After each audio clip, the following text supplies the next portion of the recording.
ವರಮಹಾಲಕ್ಷ್ಮಿ ಹಬ್ಬದ ಹಿನ್ನೆಲೆ ವರಮಹಾಲಕ್ಷ್ಮಿ ಹಬ್ಬದ ದಿನವೇ ಅಡಿಕೆ ವರ್ತಕನಿಗೆ ಬಿಗ್ ಶಾಕ್ ಎದುರಾಗಿದೆ. ಚಿತ್ರದುರ್ಗದ ಅರೆಹಳ್ಳಿಯಲ್ಲಿ ಅಡಿಕೆ ವರ್ತಕ ಸಂಪತ್ ಎಂಬುವರು ತಮ್ಮ ಕಚೇರಿ ಲಾಕರ್ನಲ್ಲಿಟ್ಟಿದ್ದ 14.40 ಲಕ್ಷ ನಗದು ಹಣ ಮತ್ತು ಡಿವಿಆರ್ ಕದ್ದು ಕದೀಮರು ಪರಾರಿಯಾಗಿದ್ದಾರೆ. ಸ್ಥಳಕ್ಕೆ ಪೊಲೀಸರು ಭೇಟಿ ನೀಡಿ ಪರಿಶೀಲಿಸಿದ್ದಾರೆ. ಈ ಸಂಬಂಧ ಹೊಳಲ್ಕೆರೆ ಪೊಲೀಸ್ ಠಾಣೆಯಲ್ಲಿ ಪ್ರಕರಣ ದಾಖಲಾಗಿದೆ.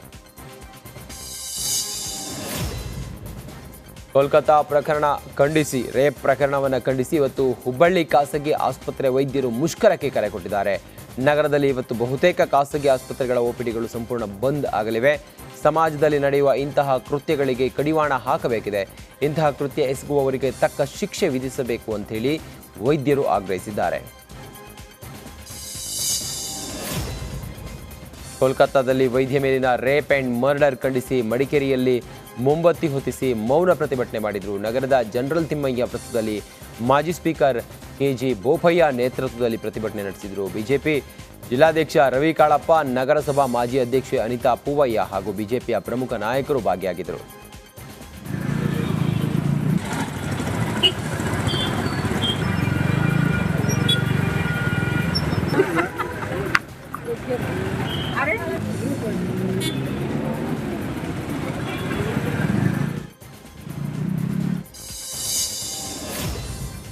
ಮುಸ್ಲಿಮರು ಕೂಡ ಹಿಂದೂಗಳೇ ಎಂದು ಪಂಚಮಸಾಲಿ ಪೀಠದ ವಚನಾನಂದ ಶ್ರೀ ಹಾವೇರಿಯಲ್ಲಿ ಹೇಳಿದ್ದಾರೆ. ಭಾರತದಲ್ಲಿರುವ ಪ್ರತಿಯೊಬ್ಬರೂ ಕೂಡ ಹಿಂದೂಗಳೇ, ಮುಸ್ಲಿಮರು ಕೂಡ ಹಿಂದೂಗಳೇ, ಶ್ರೀಲಂಕಾ ಅಫ್ಘಾನಿಸ್ತಾನದಲ್ಲಿ ವಾಸಿಸ್ತಾ ಇರುವವರು ಸಹ ಹಿಂದೂಗಳೇ. ಜಗತ್ತಿನ ಸಿದ್ಧಾಂತ ತತ್ವಗಳಿಗೆ ಮೂಲವೇ ಹಿಂದೂ ಧರ್ಮ ಆಗಿದೆ ಅಂತೇಳಿ ವಚನಾನಂದ ಶ್ರೀ ಹೇಳಿದರು.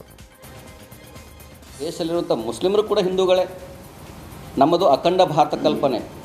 ಪಾಕಿಸ್ತಾನ್, ಅಫ್ಘಾನಿಸ್ತಾನ್, ಬಾಂಗ್ಲಾದೇಶ್, ನೇಪಾಳ ಇವೆಲ್ಲವೂ ಅಖಂಡ ಭಾರತ. ಈ ಭಾರತದಲ್ಲಿದ್ದುಕೊಂಡು, ಈ ಅಖಂಡ ಭಾರತದಲ್ಲಿದ್ದುಕೊಂಡು ಅಲ್ಲಿರುವಂತಹ ಆಚರಣೆಗಳು ಮಾಡುವಂಥ ಈ ಭಾಗದಲ್ಲಿರುವಂಥ ಏನು ನಮ್ಮ ಹಿಂದೂಗಳಿದ್ದಾರೆ, ಇಲ್ಲಿ ಮುಸ್ಲಿಮ್ಸ್, ನಾನು ಹಾವೇರಿ ಜಿಲ್ಲೆಯಲ್ಲಿದ್ದೀನಿ, ಅವರ ಆಚರಣೆಗಳು ಯಾವ ರೀತಿ ಇದ್ದಾವೆ, ಯಾವ ರೀತಿ ಇದೆ? ನಮ್ಮ ಹಿಂದೂಗಳು ಮುಸ್ಲಿಮ್ಗಳು ಇಲ್ಲಿ ಭೇದ ಭಾವಗಳಿಲ್ಲ. ಹಾಗಾಗಿ ಇವೆಲ್ಲ ಸಿದ್ಧಾಂತಗಳು, ತತ್ವಗಳು. ಶಿವಮೊಗ್ಗ ಜಿಲ್ಲಾ ಉಸ್ತುವಾರಿ ಸಚಿವ ಮಧು ಬಂಗಾರಪ್ಪ ನೇತೃತ್ವದಲ್ಲಿ ಪಾಲಿಕೆ ಪ್ರಗತಿ ಪರಿಶೀಲನಾ ಸಭೆ ನಡೆಯಿತು. ಮಹಾನಗರ ಪಾಲಿಕೆ ಸಭಾಂಗಣದಲ್ಲಿ ನಡೆದ ಸಭೆಯಲ್ಲಿ ಶಾಸಕ ಚನ್ನಬಸಪ್ಪ, ಜಿಲ್ಲಾಧಿಕಾರಿ ಸೇರಿದಂತೆ ಪಾಲಿಕೆ ಅಧಿಕಾರಿಗಳು ಭಾಗಿಯಾಗಿದ್ದರು. ಸ್ಮಾರ್ಟ್ ಸಿಟಿ ಯೋಜನೆ, ವಿವಿಧ ಅಭಿವೃದ್ಧಿ ಕಾರ್ಯಗಳ ಬಗ್ಗೆ ಸಭೆಯಲ್ಲಿ ಚರ್ಚೆ ಮಾಡಿದರು.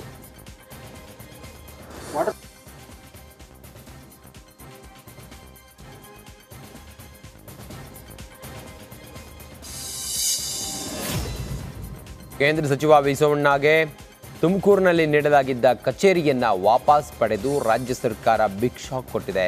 ಈ ಬಗ್ಗೆ ಚಿಕ್ಕಮಗಳೂರಿನ ಬಾಳೆಹೊನ್ನೂರು ಮಠದಲ್ಲಿ ಪ್ರತಿಕ್ರಿಯಿಸಿದ ಕೇಂದ್ರ ಸಚಿವ ವಿ ಸೋಮಣ್ಣ, ನಾನೊಬ್ಬ ಕೇಂದ್ರ ಮಂತ್ರಿ, ಅದು ನನ್ನ ಹಕ್ಕು. ಈ ಬಗ್ಗೆ ವಿಚಾರ ತಿಳಿದ ತಕ್ಷಣ ಮುಖ್ಯಮಂತ್ರಿಗಳಿಗೆ ಫೋನ್ ಮಾಡುತ್ತಾ ಇದ್ದೇನೆ ಅಂತ. ಆದರೆ ಅವ್ರು ಸಿಗ್ತಾ ಇಲ್ಲ ನನಗೆ, ಅವರೊಂದಿಗೆ ಚರ್ಚಿಸೋದಾಗಿ ಹೇಳಿದ್ದಾರೆ. ನೋಡಪ್ಪ, ನಾನೊಬ್ಬ ಲೋಕಸಭಾ ಸದಸ್ಯ, ಬಹುತೇಕ ಕಡೆ ಮುಖ್ಯಮಂತ್ರಿಗಳೇ ಅದನ್ನು ಆದೇಶ ಮಾಡಿ 50 ಲಕ್ಷ ರೂಪಾಯಿ ಬಿಡುಗಡೆ ಮಾಡಿದ್ದಾರೆ. ನಮ್ಮ ಪೂಜೆ ಮಾಡಿ ವರಮಹಾಲಕ್ಷ್ಮಿ ದಿನ ಪ್ರವೇಶನೂ ಆಗಿದೆ. ಹಾಗಾಗಿ ನಾನು ಮುಖ್ಯಮಂತ್ರಿಗಳಿಗೆ ಫೋನ್ ಮಾಡ್ತಾಯಿದ್ದೀನಿ, ಸಿಗ್ತಾ ಇಲ್ಲ.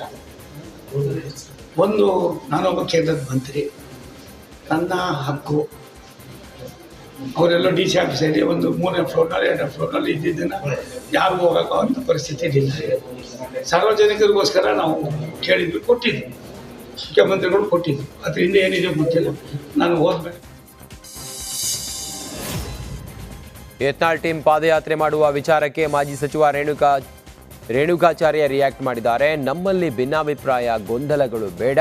ನಮ್ಮ ಹೋರಾಟ ಕಾಂಗ್ರೆಸ್ ವಿರುದ್ಧ, ನಮ್ಮ ಒಳಗೆ ಆಂತರಿಕ ಕಚ್ಚಾಟ ಬೇಡ. ಹೈಕಮಾಂಡ್ ಅನುಮತಿ ಕೊಟ್ಟರೆ ಪಾದಯಾತ್ರೆ ಮಾಡಲಿ, ನಾವೆಲ್ಲರೂ ಕೂಡ ಭಾಗವಹಿಸ್ತೇವೆ ಅಂತ ದಾವಣಗೆರೆಯಲ್ಲಿ ರೇಣುಕಾಚಾರ್ಯ ಹೇಳಿದರು. ನಾನು ಯತ್ನಾಳ್ರವರು, ರಮೇಶ್ ಜಾರಕಿಹೊಳಿಯವರು ನನಗೆ ಆತ್ಮ ಸ್ನೇಹಿತರೆ, ಹಿರಿಯರು. ನಾನು ವಿನಂತಿ ಮಾಡ್ತೀನಿ, ನಮ್ಮಲ್ಲಿ ಭಿನ್ನಾಭಿಪ್ರಾಯ ಗೊಂದಲಗಳು ಬೇಡ. ಭಿನ್ನಾಭಿಪ್ರಾಯ ಗೊಂದಲಗಳು ಬೇಡ. 4 ಗೋಡೆಗಳ ಮಧ್ಯೆ ನಮ್ಮ ಹೋರಾಟ ಯಾರ ವಿರುದ್ಧ? ಕಾಂಗ್ರೆಸ್ ವಿರುದ್ಧ. ನಮ್ಮ ಹೋರಾಟ ಈ ಬ್ರಹ್ಮಾಂಡ ಭ್ರಷ್ಟಾಚಾರ ವಿರುದ್ಧ ಪಾದಯಾತ್ರೆ ಯಶಸ್ವಿಯಾಗಿದೆ. ಹೋರಾಟ ಕಾಂಗ್ರೆಸ್ ವಿರುದ್ಧ ಮಾಡೋಣ. ನಮ್ಮೊಳಗೆ ಯಾಕೆ ಈ ಥರ ಆಂತರಿಕ ಕಚ್ಚಾಟಗಳು ಬೇಡ. ನಮ್ಮ ರಾಷ್ಟ್ರೀಯ ನಾಯಕರು ಪಾದಯಾತ್ರೆಗೆ ಅನುಮತಿ ಕೊಟ್ಟರೆ ಮಾಡಲಿ, ಸಂತೋಷ. ಪಾದಯಾತ್ರೆಗೆ ನಮ್ಮ ರಾಷ್ಟ್ರೀಯ ನಾಯಕರು ಅನುಮತಿ ಕೊಟ್ಟರೆ ಮಾಡಲಿ, ಒಂದು ಪಕ್ಷ ಸಂಘಟನೆ ಆಗುತ್ತೆ. ಅನುಮತಿ ಕೊಟ್ಟರೆ ಮಾಡಲಿ, ಯಾರು ಬೇಡ ಅಂತಾರೆ? ಅನುಮತಿ ಕೊಟ್ಟರೆ ನಾವೆಲ್ಲ ಪಾಲ್ಗೊಳ್ಳಲೇಬೇಕಲ್ಲ ಪಕ್ಷದ ಕಾರ್ಯಕರ್ತರಾಗಿ. ಅನುಮತಿ. ವಿಜೇಂದ್ರ ಯಡಿಯೂರಪ್ಪ ಯಾವತ್ತೂ ಹೊಂದಾಣಿಕೆ ರಾಜಕಾರಣವನ್ನು ಮಾಡಿಲ್ಲ, ಯಾವುದೇ ಭ್ರಷ್ಟಾಚಾರವೂ ಮಾಡಿಲ್ಲ ಅಂತ ದಾವಣಗೆರೆಯಲ್ಲಿ ಮಾಜಿ ಸಚಿವ ರೇಣುಕಾಚಾರ್ಯ ಹೇಳಿದರು. ವಿಜೇಂದ್ರ ಒಬ್ಬ ಸಾಮಾನ್ಯ ಕಾರ್ಯಕರ್ತ, ಪಕ್ಷ ಕಟ್ಟಿ ಬೆಳೆಸಿದ್ದಾರೆ, ಹೀಗಾಗಿ ಅವರನ್ನು ರಾಜ್ಯ ಅಧ್ಯಕ್ಷರನ್ನಾಗಿ ಮಾಡಿದ್ದಾರೆ ಅಂತ ವಿಜೇಂದ್ರ ಪರ ರೇಣುಕಾಚಾರ್ಯ ಬ್ಯಾಟ್ ಬೀಸಿದರು. ನಾಯಕರು ಎಲ್ಲವೂ ಗಮನಿಸ್ತಾ ಇದ್ದಾರೆ. ವಿಜೇಂದ್ರ ಏನು ತಪ್ಪು ಮಾಡಿಲ್ಲ, ಭ್ರಷ್ಟಾಚಾರ ಮಾಡಿಲ್ಲ, ಹೊಂದಾಣಿಕೆ ರಾಜಕಾರಣ ಮಾಡಿಲ್ಲ. ವಿಜೇಂದ್ರ ಯಡಿಯೂರಪ್ಪನ ಮಗ ಆಗಿಲ್ಲ, ಒಬ್ಬ ಪಕ್ಷದ ಸಾಮಾನ್ಯ ಕಾರ್ಯಕರ್ತ, ಪಕ್ಷವನ್ನು ಕಟ್ಟಿ ಬೆಳೆಸಿದ್ದಾರೆ. ಹಾಗಾಗಿ ಅವರು ರಾಜ್ಯದ ಅಧ್ಯಕ್ಷ ಮಾಡಿದ್ದಾರೆ.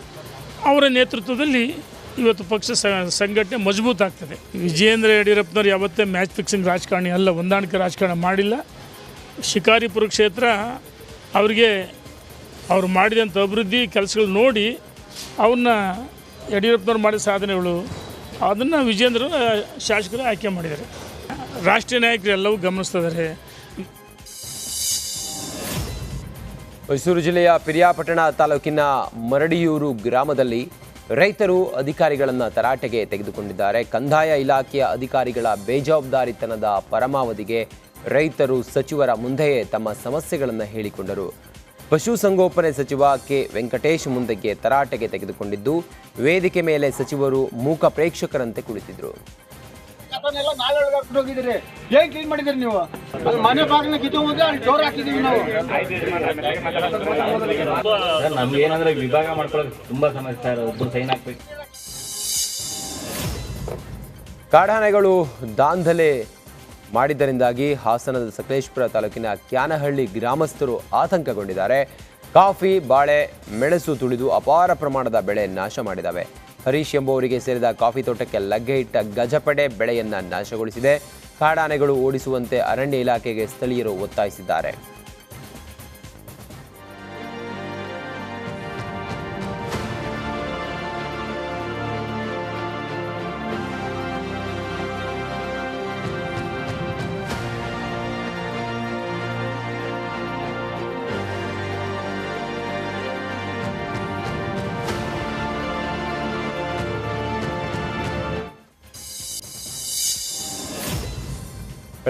ಬೆಳಗಾವಿಯಲ್ಲಿ ಧಾರಾಕಾರ ಮಳೆಗೆ ಮನೆಗಳಿಗೆ ನೀರು ನುಗ್ಗಿದೆ. ಬೈಲಹೊಂಗಲ ತಾಲೂಕಿನ ನೆಸರಗಿ ಗ್ರಾಮದಲ್ಲಿನ ಮನೆಗಳಿಗೆ ನೀರು ನುಗ್ಗಿದ್ದು ರಸ್ತೆಗಳು ಕೆರೆಯಂತಾಗಿವೆ. ಇನ್ನು ಮನೆಯೊಳಗೆ ಬಂದ ನೀರನ್ನು ಹೊರಹಾಕಲು ಜನರು ಪರದಾಡಿದ್ರು. ನೆಸರಗಿ ಗ್ರಾಮದ ಬಸ್ ನಿಲ್ದಾಣ ಮತ್ತು ಹೊಲಕ್ಕೆ ಹೋಗುವ ರಸ್ತೆಗಳೆಲ್ಲ ಜಲಾವೃತವಾಗಿದ್ದು ವಾಹನ ಸವಾರರು ಪರದಾಡಿದ್ರು.